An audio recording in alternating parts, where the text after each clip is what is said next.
Summoning a deadbeat.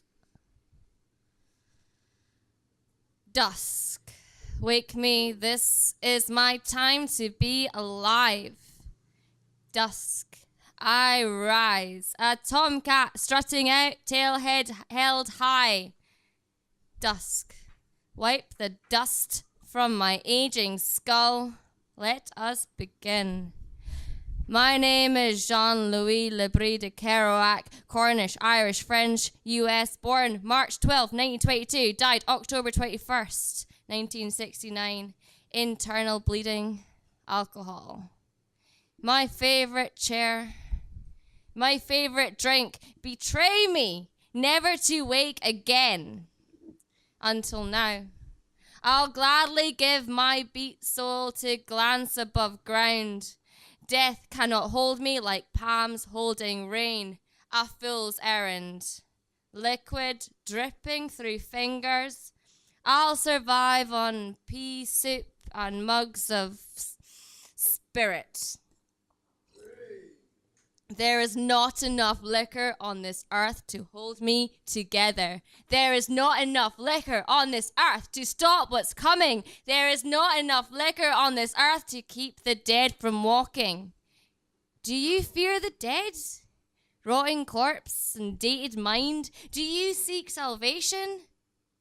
The only people, for me, in this world and the next are the mad ones. They disturb my mind essence like a flood, a hurricane, a typhoon, electrocuting words.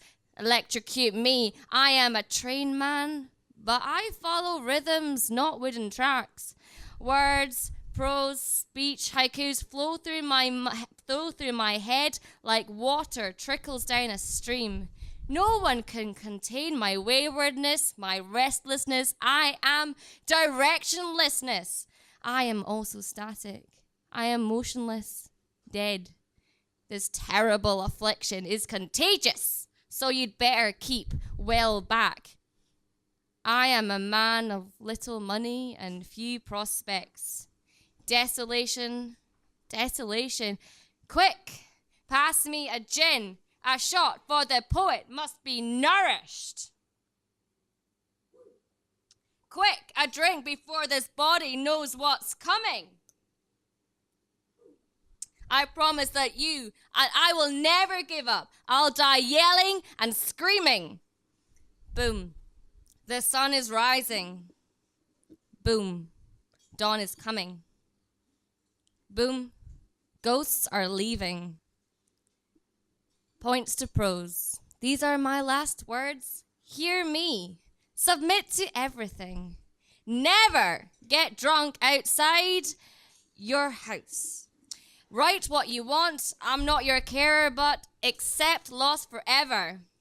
Poetry it simply is the unspeakable vision of the individual. Write in amazement of yourself, no fear, no shame, believe in the holy contour of life. You're a fucking genius. Even in bleak, inhuman loneliness, shine on, you crazy fucking diamond. Dawn, slip back through the cracks down the drain deep underground. Dawn, transparent in the bleary eyes of street vendors rising. Dawn, I return to the nethersphere, leaving you behind. Dawn, who am I? I'm Jack. See Jean. Goodbye.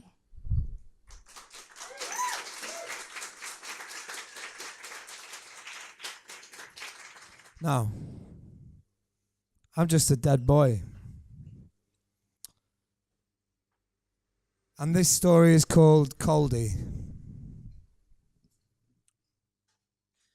Now, it's a story of horror, of love, of poor choices, and of damnation, of salvation, perhaps.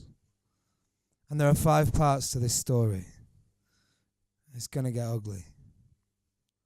We begin in Tenby, Wales. The rolling green of the great Welsh hills spills itself before us, land giving way to delicious sea. Our tent with stuff nearby, we're camping, our senses of humour riding high. It's Saturday, and our last day here. It's nearly my 25th birthday. So I'm all chat and cheer, joints and beer, and in a small cafe serving good tea and bad coffee as we expressed our oversatisfied boredom on the balcony overlooking the cliffs, a craggy-faced old boy called Sam, with a Welshman's nose red as a plastic chair, enough hair he clearly thought to masquerade as full coverage, the mane on and off his head flapping wildly in the wind. Eye contact was a must. Don't look at the comb-over. Don't look at the fucking comb-over. Nodding along to suggestions, we tune in suddenly to the mention of a nearby island. It's a monastery. That's the word. He shouts in a quiet small room, quite embarrassingly. Beautiful this time of year too. Plenty of time today still. Closed tomorrow for some festival, so you gotta see it. Beautiful scenery. Just head harbour way, down the hill. So we paid, we thanked Sam, we walked, and we did. And as we leave, old boy sips and nods, grinning. 1.5 hour and a short boat ride away, we sail today. Beneath newly overcast skies, seabirds stalking ahead, and above, I sit in a sea craft with my love, hopeful of profound discovery, bobbing along, just lovely, lovely rhythm. So unafraid, and everything they need is with us. Pulling around to the receiving harbour, stepping down, foot knocking with that hollow sound, greeted by a fellow robed in dark brown, laughing harder than I'd seen anyone do before. Enjoy your stay. I'm Brother Benjamin, by the way, but you can call me Ben. Heartily and sort of uneasily gay, you know. It was really, really quite unsettling. So, we skimmed the schedule and quickly trying to learn all the rules written by the harbour, things about paths and conservation. Last boat at 5. We were at around 1 o'clock, so it should be fine, right? So, I caught Brother Benjamin looking at our held hands, and he was smiling. And he looked then at my love. When his eyes met with mine, he simply raised a hand and said, "That way." Packed park benches bordered the ordered path, and to the right we notice a semi-obscured way beside a stunted runt tree, and it had nailed rustily upon a sign reading New Calvary. First timeward, and then ahead our eyes flickered, and there was a smoother, nicer path that hath a banner that in no quiet manner read, "Welcome to Caldey Island." So, on to New Calvary, obviously, I with new love ahead, deciding it's more fun instead. Forget the tourist track, and how adventurous we felt then.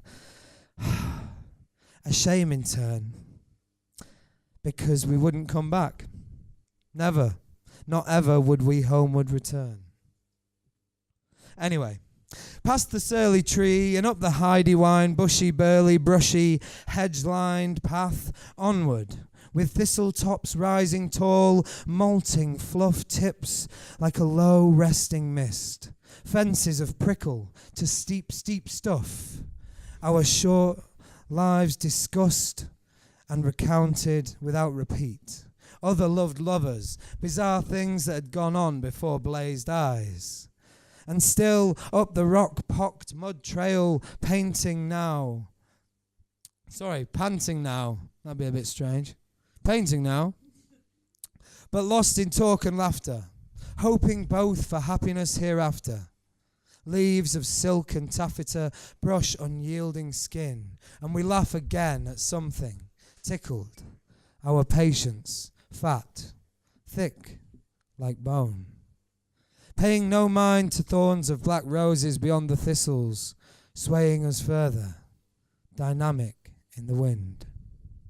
Rising then from our frontward horizon, Coming slowly into view, lowly making me and you, comes looming promises of redemption and threats of damnation. We should have expected this. The Christ, in well-varnished statue. The crucifix's eternal post makes me feel as though a ghost has kissed my neck. But far we'd trekked, so I ignore.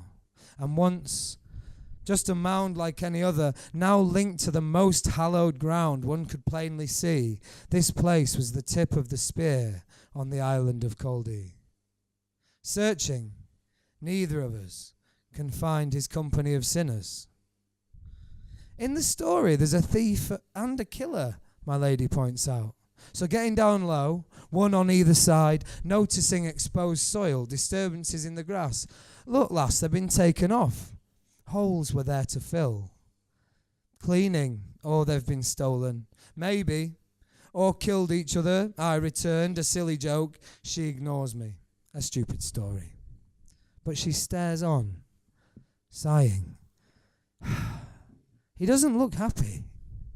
Jesus, I fucking wasn't.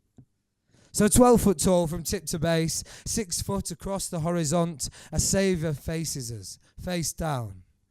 A view of the sanded shore and snaking cliff out to sea to beyond, under a cloud-flecked sky, finally revealing purest blue, sun still quite high. Grim, I thought, that as he waits in frozen grimace, never alive, and composed half dead, just hanging there on an eroding edge, that he has nothing to look at except for me and that hedge. So turning, we realize standing raised high behind us was the oratory, a place of admissions. It's like an old confession box, full of tough secrets, home to the struggles of the soul, I'm reckoning. 1,000 years of quiet cries cross my mind, near prompting tears of loss, of fear. You know, like here we're tourists, but I consider the endless list of holy men in trouble, biting their lips and spilling beans for God. Plain to the eye, it looked uncomfortable on the hillside, as if built on slippery sod, but it's immovable and unmoving. Darkened stone bruising the landscape, stout with steps rising from earth to holy worm-bitten floorboards. Upon the door hung a sign, praying privacy between servant and lord, keep out. But it was swung halfly open, so we finished the job. They won't mind. Do you know what I mean? Push, enter. We paid 12 bob. Ahead was a window, framing full bright visions without glass. Sycamore trees, frothy waves, an audible breeze, but central to the scene, our boy on the cross. Central. We hold hands. We hold hands hard. Sorry, this is out of bounds for visitors. The monk from the harbour bends to enter, a hulking mass with quick laughter, sweating hard, humorless eyes and guiding hands. I'm Brother Benjamin. I run the visits here, and from time to time I tend the land. Introducing ourselves and apologising for the intrusion, we start out. That laugh, God, that hideous laugh, like sugared vinegar. Now, you really should go back the way you've come. This is under maintenance, and we'll be doing some construction in the area, ushered by soft palms, brushing unyielding skin, touching us just too long. But you're friendly, and time's getting on, so you may head that way. It's down there to the Abbey. Lovely blooms this year. Chuckling, he waddles off, back down the path from whence he came. The lady and I exchange a look, for a second, of horrified humour, and bursting suddenly, nearly pissing our pants, in sheer disbelief of his character, inevitably doing impressions of him all the way down the hill as we went. Do you know what, though? Fair play. He was right. Because the blooms were, in fact, lovely, lovely. Crocuses hosting star explosions in now beaming air. So plush, the lush stalks supports to coloured petals everywhere. In sight were pollen-brushed tiger lilies, forming bands in silly little bunches, yolk yellow tulips pulling no punches and leaving bees' fat hips. Yes, thickets abuzz with butterflies too. True warmth bathes us until we reach the Abbey Green in sun's height. And we're thirsty for a brew or a cup of tea. Families with little ones chase peacocks and fly kites. Seeing a canteen we sit, served expensively by a quiet maid, and there from the mainland presumably just looking for pay. We sip tea lazily in the open-air cafe. Sudden screaming. A little boy just runs from a brown-white heap, a break in well-kempt grass, and we stand over it. Boy now gone in mother's breast, the bird on the floor, broken. A duck in an eyeless quack, red ruining his blue streak, cracked inverted wing, snapped beak, and it brings thoughts of an empty nest, a small beaten thing. Both of us recoil at the horrorsome condition of the corpse, thinking then of who did the crime. No fox, no cat, no. It was brute force killed the drake. Thinking then of his mate at this difficult time, we head for the chapel. Strolling again, fortified by ponds with secret frogs, incognito beneath the purest white water lilies, so solid and proud I wanted to sit, the white in such brilliant abundance, it put me in mind of heaven or a gorgeous funeral. Past a lot of families and shiploads of biddies checking out the history. A long-lived isle with plenty to tell, but we wanted to see for ourselves. We wanted the nature and habits, views, old stone, riversides and rabbits. Videos made in the 80s could wait, because nothing could stop our explorative gait. It's up a cobbled slope, rimmed by leafy excellence. Carved stone tablets, miniatures form the tracking wall, covering all manner of Christian myth. Lions devour their prey beside us. Atop the climb we disturb autumnal dust to the chapel, the house that tried so to kill ego, tried to kill lust. Before we enter and take steps in, a gust of wind chills our skin. Entering the vestibule, silence. Silence here does rule. God may well be in the silence. He keeps it above all else. The ceiling is high and mighty. We circle the stalls, allowing artifacts to unleash their 5th century tales of gild-framed males long dead. Buried, it says, on the island. And we walk the aisle, out of wedlock but intimately, imagining independently and unspoken a wedding that would never come to pass. With excited warmth, a mutual thought of how we might soon be together in law, in silvery opal gold ring wrought.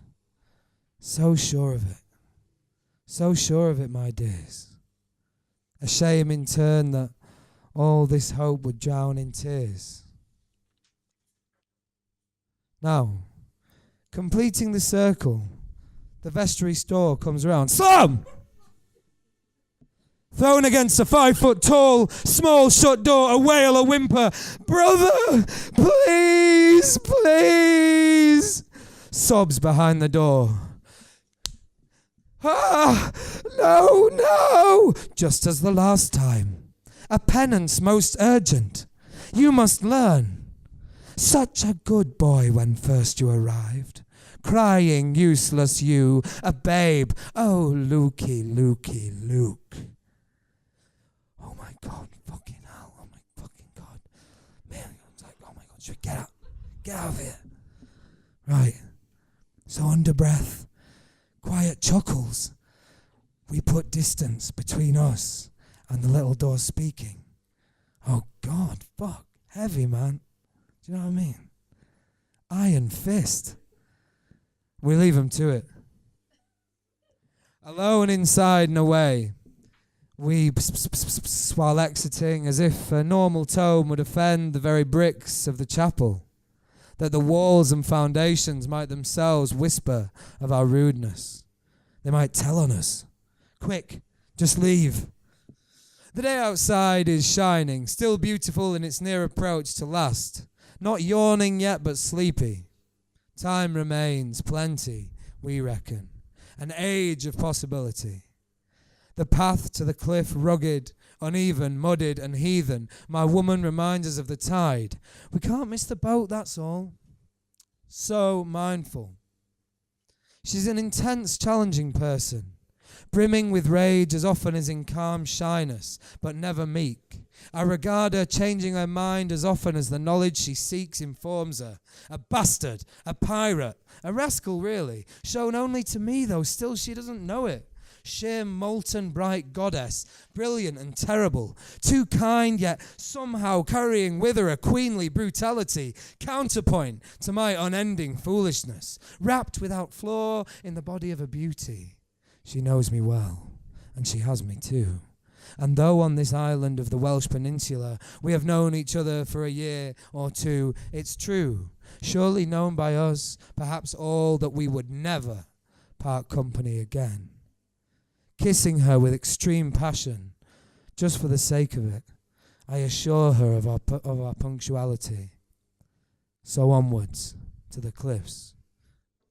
Bushy foxtails disappear, afraid, into their dens. In excellent humour, we out of thicket go straight through the open gate, no ticket, untethered, leaving all that behind. This now is the wilds, tall grass at the hem of my lovely's dress, creepers reach as far as they dare, deep, deep green, rising tangles of sly stranglers. Once you'd passed the tarmac, over the gravel trail, and then gradually you're reaching beach-like shale leading to furrowed earth, sinking deep for a quarter mile. Trees growing from each bank to meet their partner opposite. Nature that encloses the soul, overgrown, green tunnel, wildlife, Holloway. All the way to the crumbly cliff. This is where the grass is tallest, most concealing. Tall enough to hide anything, and so appealing. Such a good day, lost in it, really feeling lustful and ending up copping feels on the edge and discussing whether fucking would be an undisturbed possibility. Curbed quite quickly by a sighting of a figure, hazed by heat but definitely coming our way. We reckoned we'd wait for them to go past and, but maybe they weren't so fast. Maybe they just paused for lunch, but they never came. And so, in that case, neither did we. Resuming pace, we reached the cliff face, and we crusade, we silly ourselves, inebriate, delaying our mission, fulfilling unhad ideas of the trip, greasing clocks and talking to each other, taking each other for granted perfectly. There was something with us, between us, a scent in the air of recalcitrant intoxication. We danced almost on this solar plain, tickling with flowers and flattening grass. We could hear a tune that one can only hear once, revealing soil, forgetting time, and time again. Screaming with jollity, we brush things off our clothes, and bound in arms, we stop and make eye contact with a stark, silent house adjacent to a black barn. Dark brick that houses skin, a barn, no cattle herd within. Historic song prayers in the night penetrate our skin with fright, bathed in a love of hatred we could feel. Poor children thought this island sacred. Poor children were wrong. Approaching a shadow-blessed doorway, glimpsed I a thick wooden beam propped against the wall, and ducking down through, far too tall, my eyes widening as they follow upwards the crucifix. And we hold hands again hard, and there we stand on the front step, and we're scared. We look into the hollow shell to see the other, almost identical, lying on the floor in two pieces. Shit, what time is it? My girl takes the phone out of her backpack, sees gasping, and immediately starts away. Fuck, come on, it's 22, the boat. Okay, everyone who wasn't here before, the boat leaves at 5. It's 22.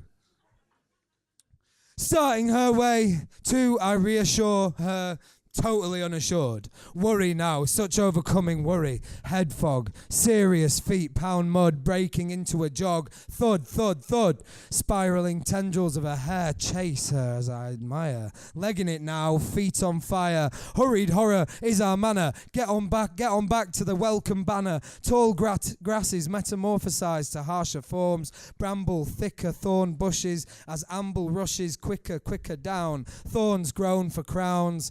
Scrape my legs, just a little, not breaking skin, leaving fine scratches, bitter sting and slow red in patches to be felt later. We don't speak, it's nearly an angry stomp. The sun waning behind us, end now a good romp.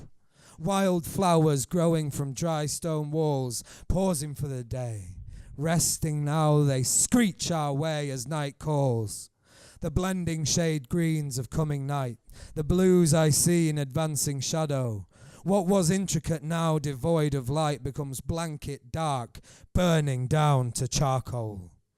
And I see faces now, shapes breaking through the dark in the brush, sickening grimaces, half lit lying in jagged leaves, finding me afraid.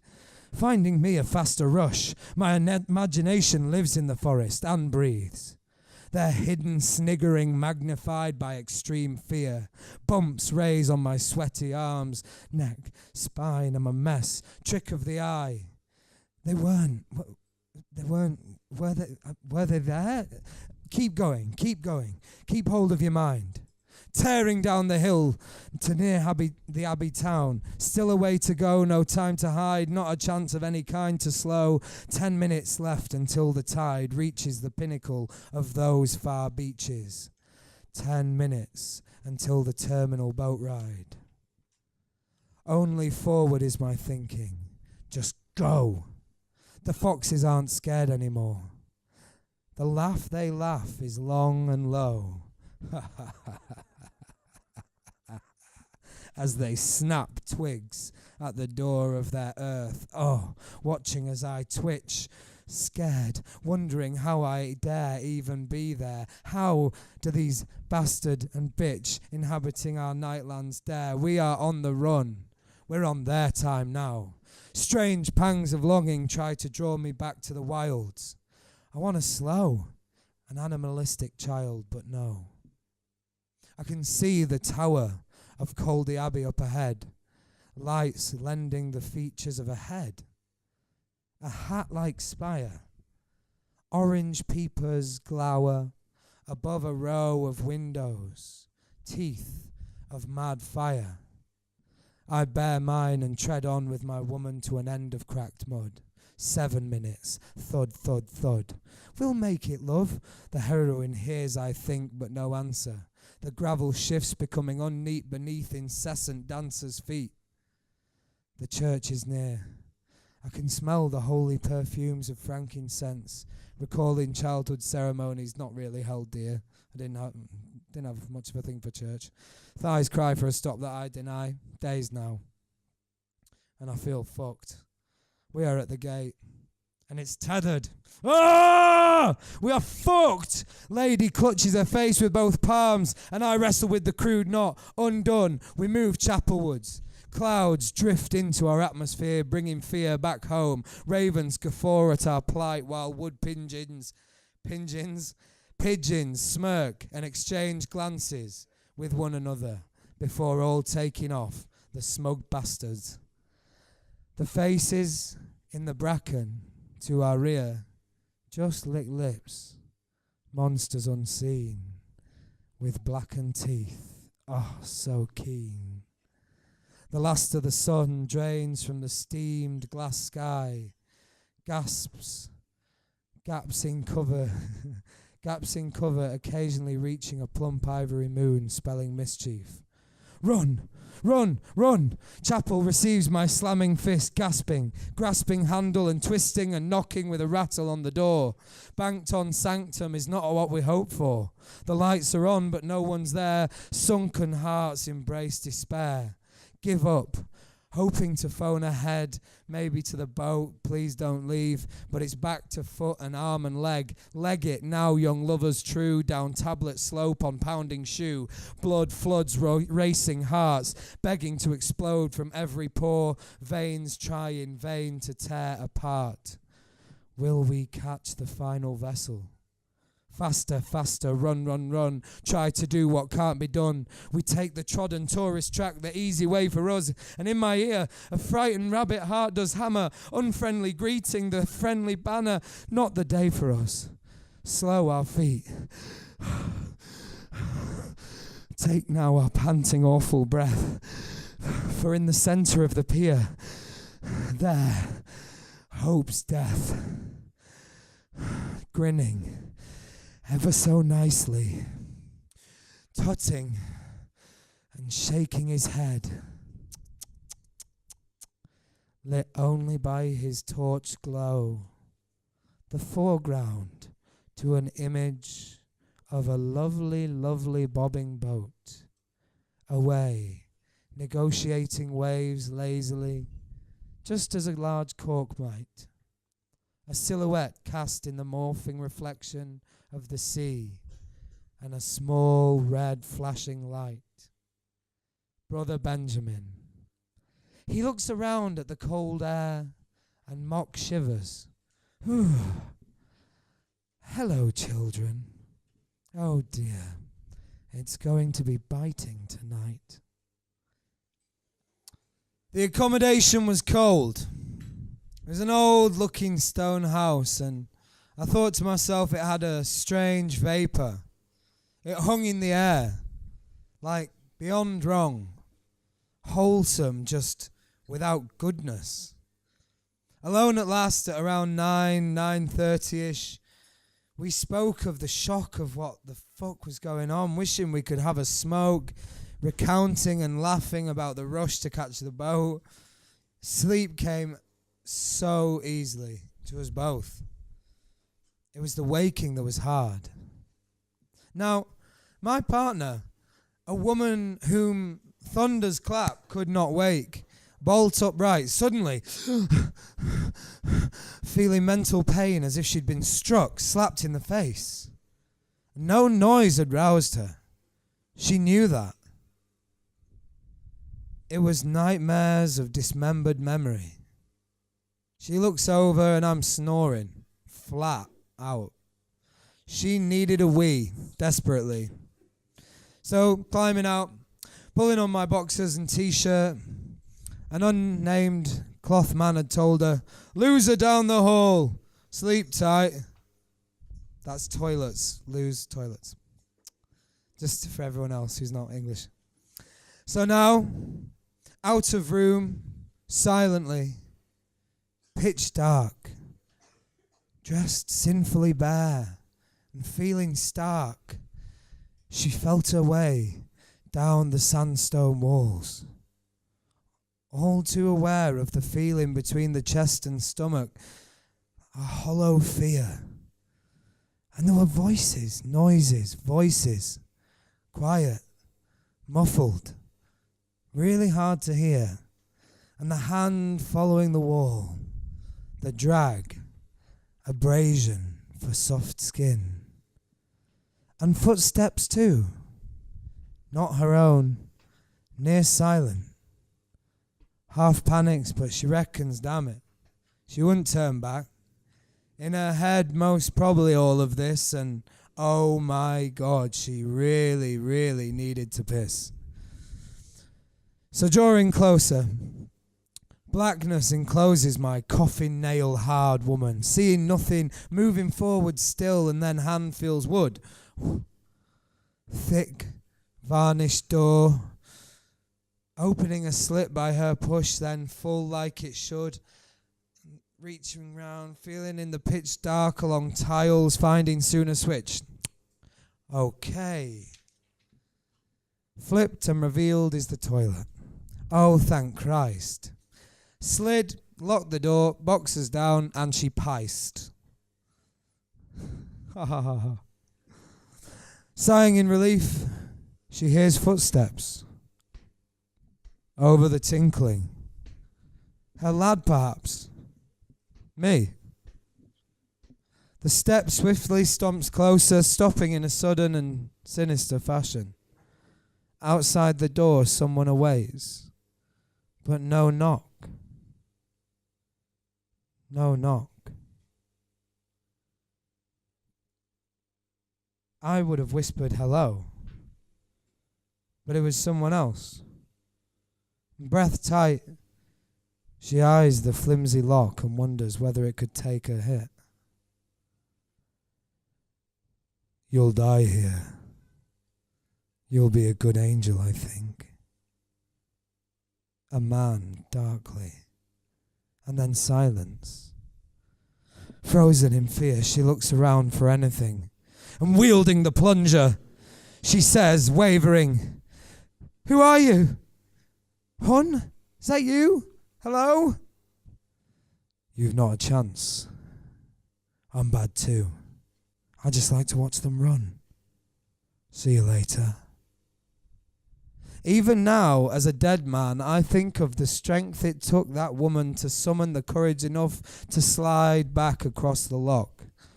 She wiped after at least 5 minutes had passed since the voice walked away, and surely, as he had come, she had run back.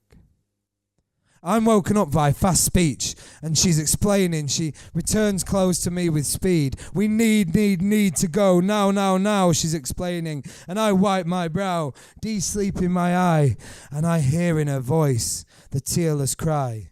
She tells me as we ready, totally mental, but I couldn't believe, she was, after all, my goddess. I couldn't not believe, sorry. Clothes are on and shoes and leave.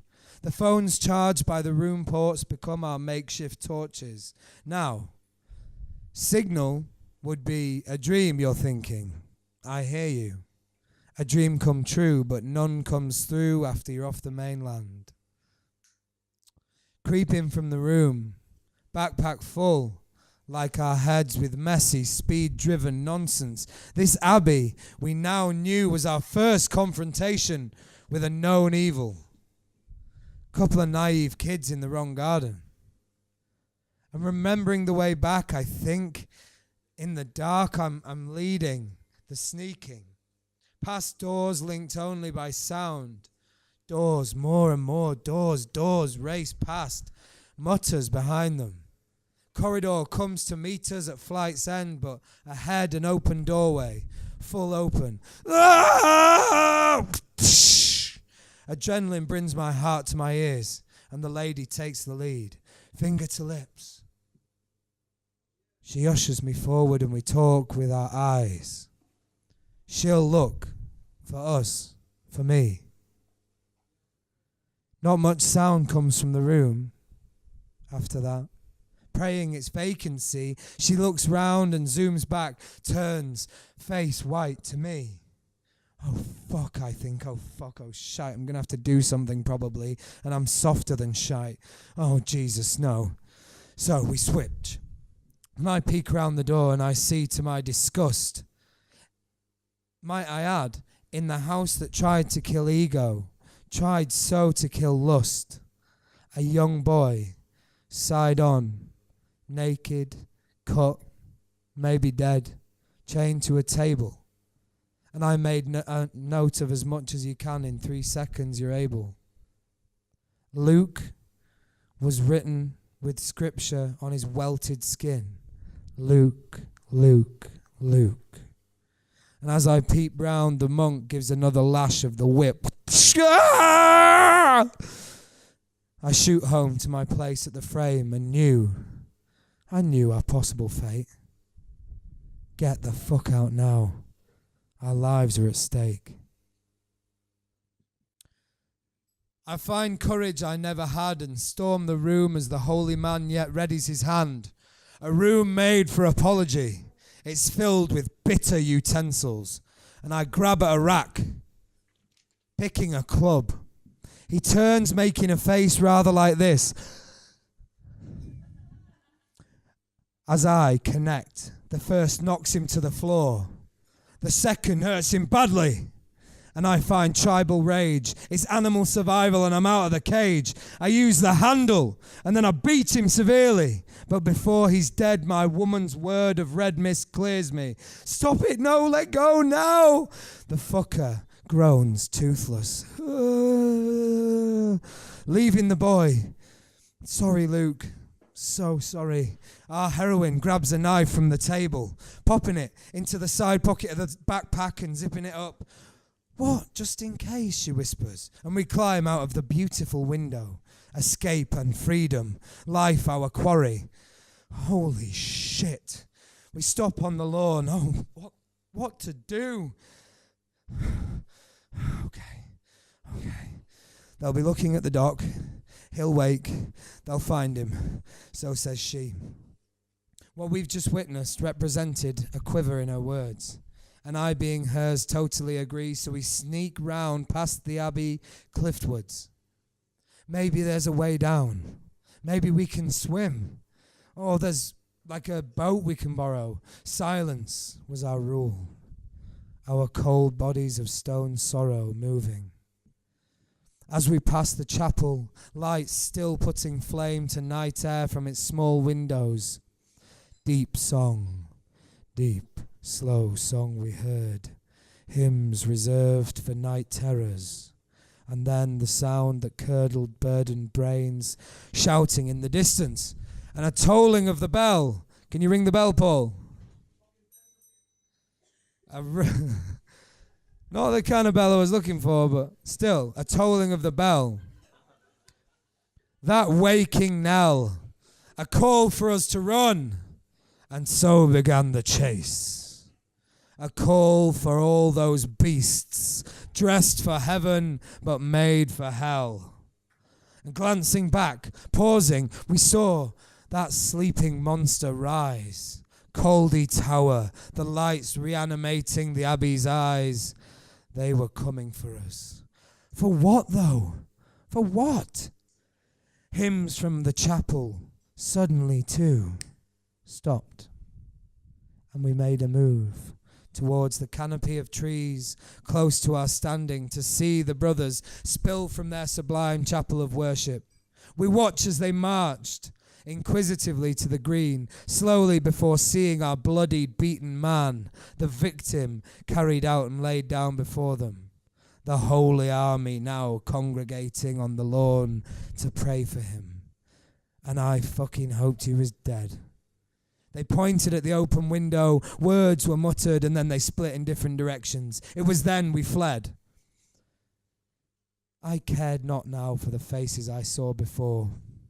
Evil residues, perhaps, not worse than these humans, I thought. The gate, again untethered, running through, crawling fear all over our skin. We creep to the forest between us and the cliff. Instinct makes animals of us all, and we made it through undetected.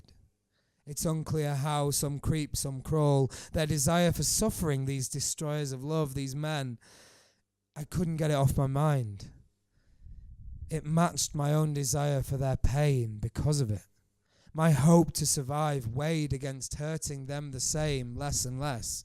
My morals all then were less than to me made sense. Anyway, Walking along, I tranced, bless you. I wakingly dreamt of stamping, staving the face of the monkin, feeling hot brain spattered against my ample male frame. Then the feeling of regret that I didn't do so sunk in. Looking down, beast-eyed on battered, shapeless mess of bone and flattened skin. Like a monster, myself. Someone's calling my name. Hello, hello, baby, baby, please, please, come on quickly. I realized that we were at the edge, the coast, quite literally clear. Cliffs ahead, tricky edge at night. Watch your step, dear. Shaking off terrible stuff, we take the terrain on. Heathen as before, rough. Escape our only option. A way down, there must be a way down. There always is, always in the films. Hard to judge how close you can go to inspect one moment checking and the next a red speck below. Careful. So we follow along, as close as we dare, and we see in the distance the demonic torches flare. Then with haste detect whether descent is even nearly possible. But no. The glow comes closer as we try to lean and glance to ill effect. Here, the grass, as I said earlier, is tall enough to conceal anything. So we put it to work. Bobbing to squat, we lurk, hand in hand.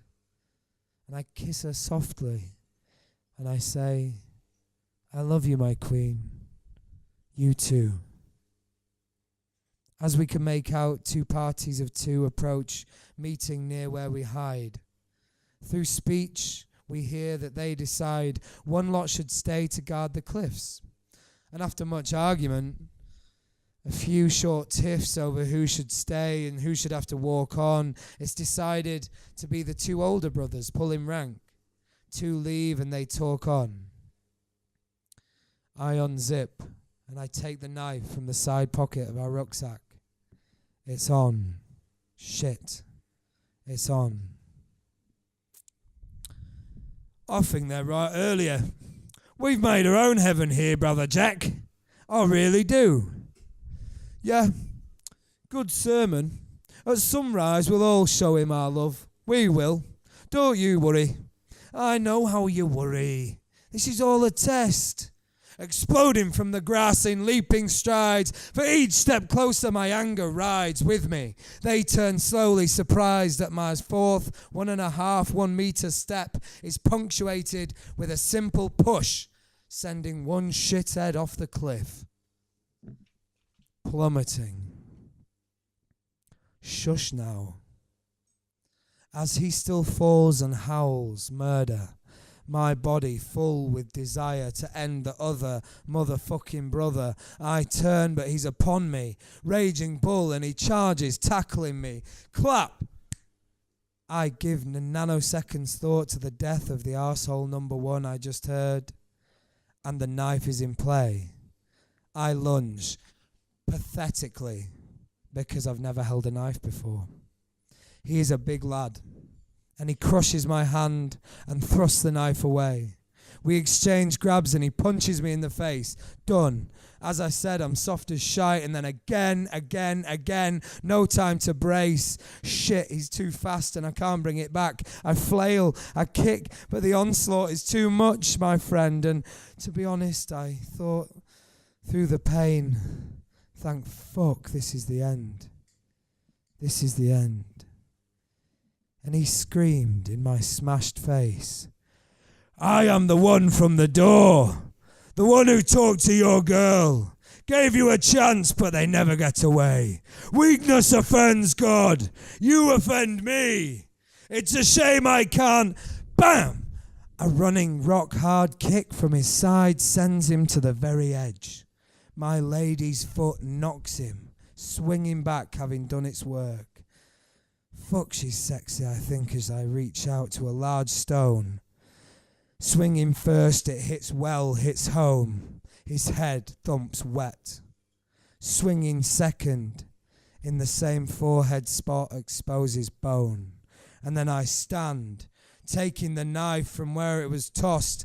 I kneel on his chest and scream, "Animal, primate, lost, you are wrong. Do you hear me? You are wrong." And the chest gives way to steel surprisingly easy as my partner screams loud and long, "No, don't!" His chest is stabbed through around 7 or 8 times. I don't remember, though, this I do know. I hungered for more. To me, dying, he looked just fine. And then, with a red-flecked smile, I let the dagger find rest in his face. And then I kicked his bleeding corpse off the precipice. I watched him too. I watched him as he smashed to bits, bouncing down the uneven surface of the stone cliffs.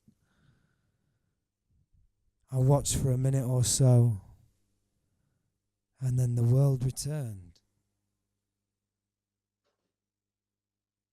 And I heard the screams of my one hero as she cried and rocked back and forth. I misunderstood at first. It was necessary, baby, I said, still, mile-wide smiling. For some reason, I tried to pick her up. She pushed me away, spurned. Registered eye, then blood on my hands, copper taste in my mouth and my broken face, my swollen eyes, 2 teeth gone or swallowed. Night air cold now I notice, cold as ice to me, tears making pathways in the blood. Dropping to my knees I sob. The glow of torches is upon us. And, unknowing of how long we'd been separate, mourning the hateful together alone, we were picked up by men in brown cloth, carried back to the abbey, stripped naked, followed by a cuffing of our feet to our hands in the stocks. Now, I wake up and a ball gag fills my mouth when I wake. And it tastes like other mouths. Many. Tastes like vomit. And by my bite, it's leather, I know. It's my 25th birthday, I realize. Monday was the party at home.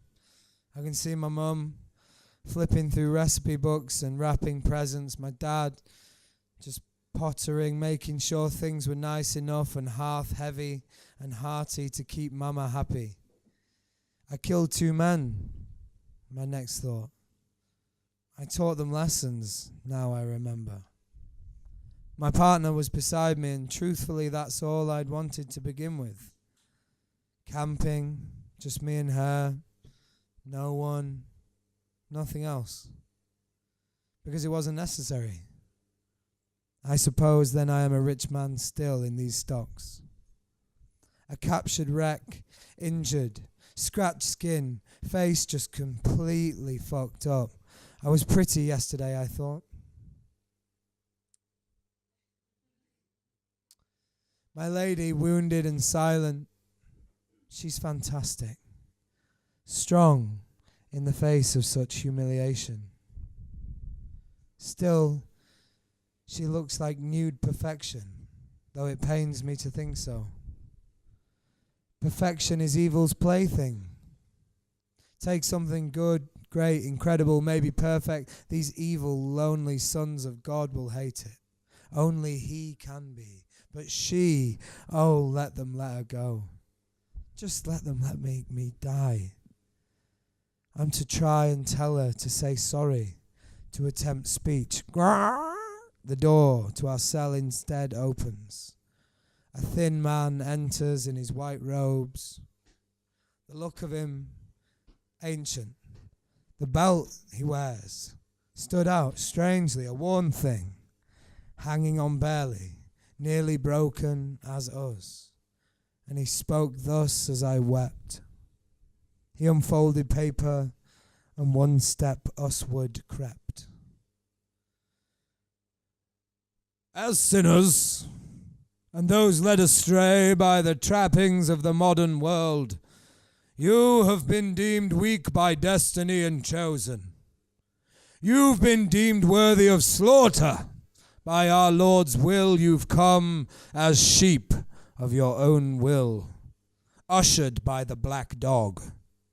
You have a way now, children, a flicker in the dark. You're the boy, son of Adam, and you, the girl, the daughter of Eve. But what goodness have you done? What paths have you taken? Certainly not the right one. You know this. Gagged and bound, we shake and writhe and rock the sock. We live here in total mastery of good and evil. You were brought to us a last burden for you. You both. Once mild but out of grace, now a thief, a woman of greedy haste, a murderer now, eh? I see you have a taste, young man, too. The devil grows within you, and as the sun rises on this Sunday morning, we will see you in your life's most glorious moment. Arrangements are all in place. Our work is done, and now to the master we will play. He turns and exits, closing the door gently, lifting the latch with care, and turning the knob very softly. I turn my head as far as possible and try and wail to my one, as does she, but never make a word, of course. Too late for words now. No fingertips. Too far apart. Heart crushed with rage, hope for no rising sun. Her eyes and mine are able to meet and don't leave each other for what could have been years. Lost in those hazel green galaxies, living the rest of my life ignoring the streaming tears in the gorgeous black of her pupils. Oh, those eyes. I looked past the fear and saw only true love. Bursting open, doors unlocked, released are we from bond of stocks, taken from abbey to green, where rabbled monks first howl and scream, placed in manacles, chain and cuff, then pushed central in circle. Enough. Enough!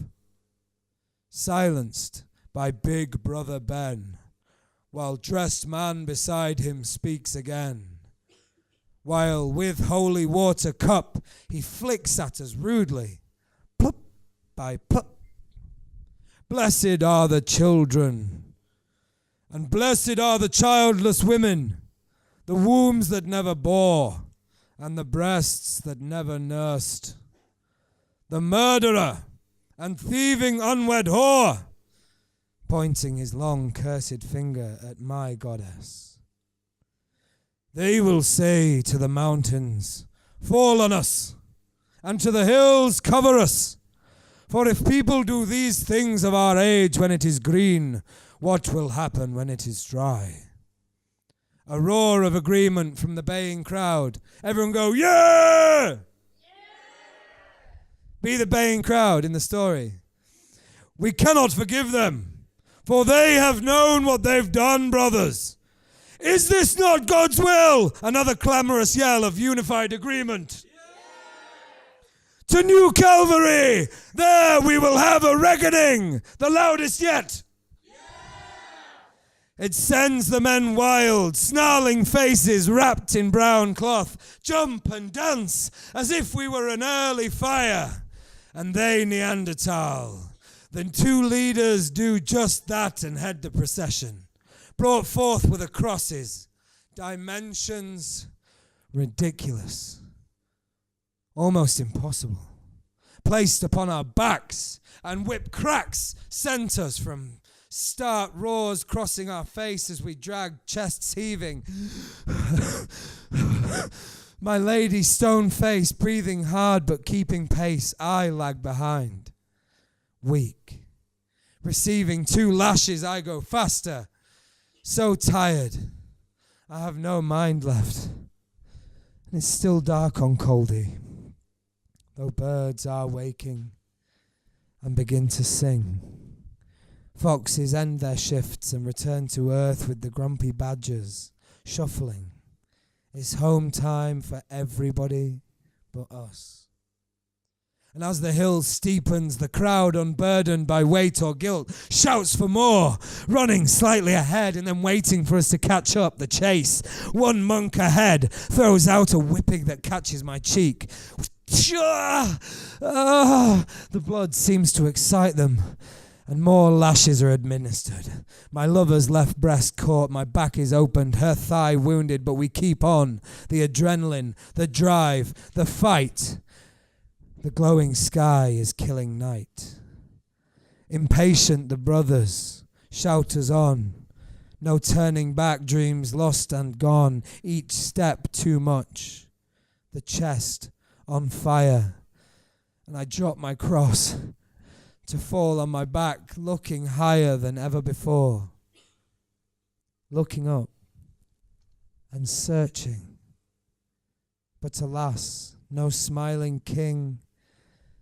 Just mauve blanket. Pretty, just not what I'd hoped for. I'm kicked in the ribs, resaddled with the cross and pushed onward. My lady up ahead, kneeling with her cross, men fondling, screeching in her ear, and still her face is stone, and I sniffle forth. The white-robed man slaps her hard on the side, his mouth curved upward. With his back hand and the golden ruby ring on his pinky leaves a lengthy cut on the as she winces to once walk again. A face of stone. God, stronger than strong, invincible she. I can see the oratory now, once a dull lump, now covered in white flowers, a path to it lined with lanterns in the sump. Fantasies have I, of SWAT teams or Rambo coming to slay everyone, to set us free, but my woman, level with me, and I her, we are directed to the hallowed spot of earth we observed. Not a day before this undeserved madness began. Christ looked happier now. I was the miserable bugger. Gathered round us, a Latin incantation was recited. Our crosses corrected positionally on the ground. And still in chains, there was no fighting it. Gagged too. We knew as they raised us up, shouting the old speak to the heavens we knew. We were freed for a moment and placed forcefully onto the cross. And what it was that in fact hurt. Our gags were taken out and we began to scream out for help. A nearby skipper on a bobbing boat, no, we went without. What in fact hurt the most for me was the breaking of the skin. I could feel the nanosecond of true breach, of fixation, giving, letting in, a bond not to be broken, and again, knocking with the hammer until beside my lover with that dead saviour, that cold, lifeless ruiner of all things that once I held dear, I was raised up. As behind me the sun rose, what may have been beautifully, but the monks stood composed, watching the passing sky as we shouted, implored, damned. We told each other of undying love and waited too, for we did not know what would happen after. The sun rose and we watched as 10 by 10 the men were dismissed to their duties or unfinished businesses or beds. We waited only until the two there were stood. Brother Benjamin came forth first and simply said, "Thank you, children." He kissed the feet of Christ, then hers, then mine, and left.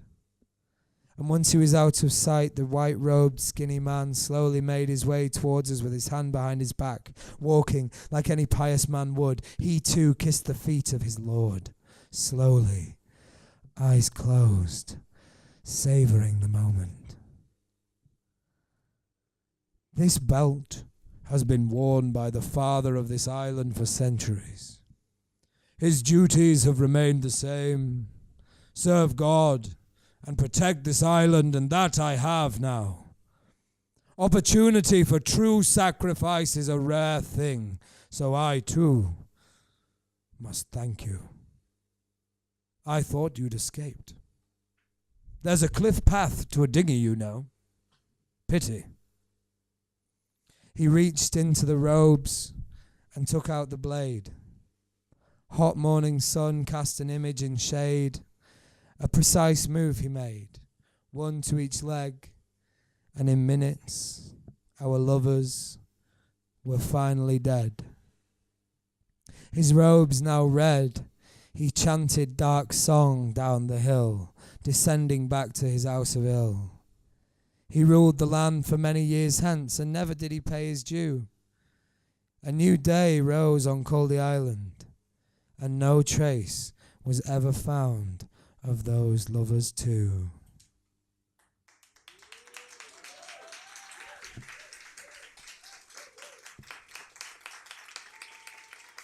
Thank you very much. I really hope you enjoyed it.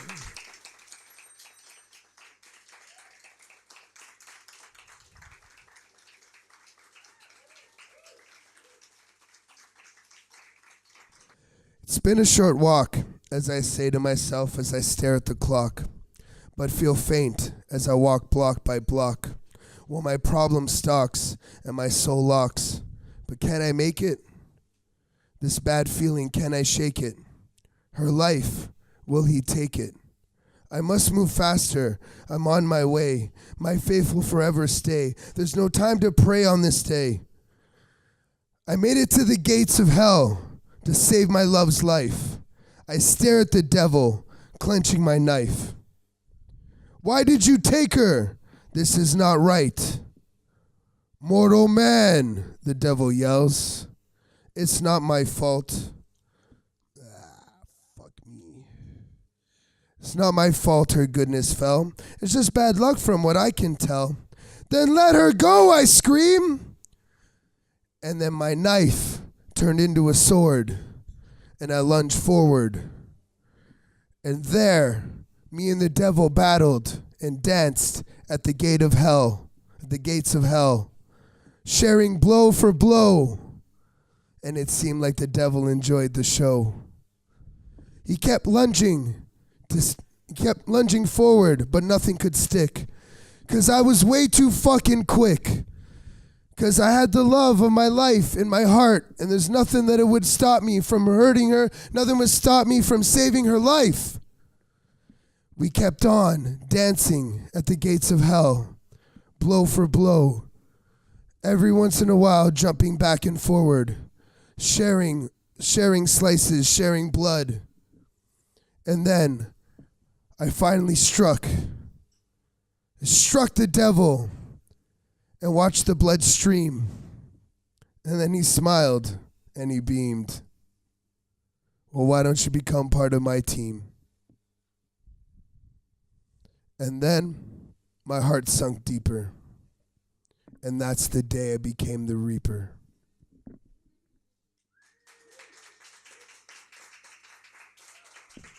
Thank you very much. Mine is more of like a theory about why scary things like happen around here at night. Like, I'm just a normal guy. You know what I mean? I'm just like everybody else. You know what I mean? I don't believe in aliens. I don't believe in monsters. I don't believe in zombies. I don't believe in life after death. I don't believe in Christianity. I don't believe in Hinduism. I don't believe in Islam. I don't believe in Judaism. That's the other one. Yeah, or any of that shit. I believe that the earth is flat, but I'm still normal. And you should believe me when I say why. Like, when I say that I found out why there is so many fights going on around Tay Ho at night. Like, I found out the reason why. Well, there's so many fights going on. People have been attacked. There's boys that have been attacked. There's girls that have been attacked. There's fights that have been going on in the streets at night. 2 punches, blood pouring out of people's heads. And sometimes these fuckers win. And sometimes these fuckers lose. But I found out why the fuckers actually start it. And it's got nothing to do with a bloke who's drank half a litre of Weiss wine. These people don't live on this earth. They drop out of the fucking sky at night. They're not humans. Yeah? And these people that taught them how to fight were the US soldiers during the American War, and I know that. Now these fighters, they've never been caught by the police. No one's ever looked at them eye to eye. The Vietnamese say they don't speak Vietnamese. The Canadians say they don't speak English or French. Who the fuck are they? And why are they so obsessed with fighting an honest Hanoian like me or like you? But most importantly, how can we find them and give them the fucking hiding they fucking deserve, right? Well, right until very recently, there was a guy that was living here. He was an amazing poet, and he actually said to me that he saw one of these things that came down at night. He actually spoke to it, yeah? But he didn't know that they were violent, so he just gave them the time of day. He was just chatting to them normally, you know, the usual chat. Where are you from? How long have you been here? Are you a teacher? How many Valiums deep are you? How many balloons have you had? Usual Hanoi shit. But actually, he left me some instructions on a piece of paper about when and where these people appear when they drop out the sky at night. So what did he say? Is that even the right bit of paper? Yes, it is good. Hey, Bog, here's how you find the fighting aliens. Okay, so at approximately 22:36 at Chavez, the alien will appear on the stage. Well, that's fucking convenient, isn't it? That's good. He should be here any minute. What should I do? When this alien appears, it should be in about 20 seconds. This alien, right, that goes out, he fucks people up every night. What should I do to him? He's going to appear and he said, I'm going to fucking kill him. I'm going to fucking kill this fucking alien no matter what it fucking takes.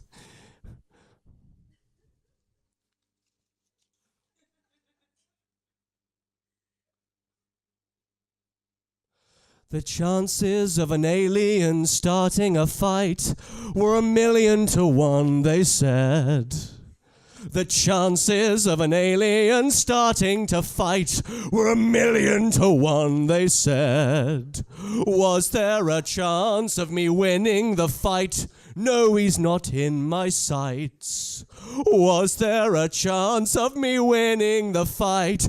No, he's not in my sights. He's now in my sights! He's now in my sights! So now we fight.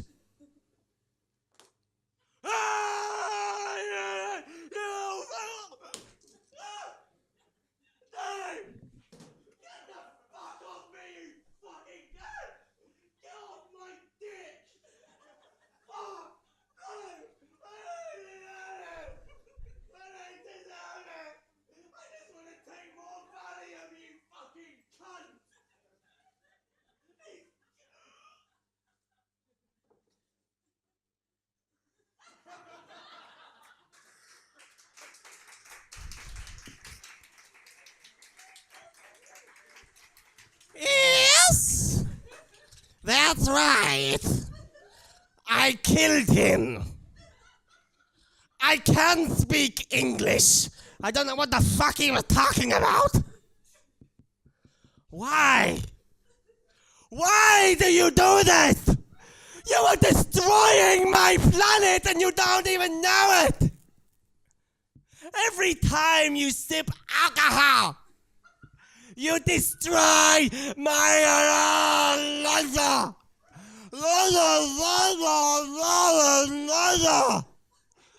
You understand? In the future, that we must become friends. You stop alcohol.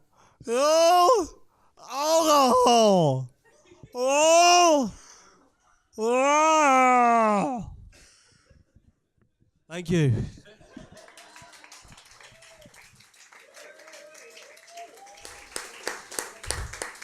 All right. I want to thank you all very much for coming to our grave affair, Tales of the Dead. Thank you. I love you all and good night. Thank you. It's been an absolute pleasure.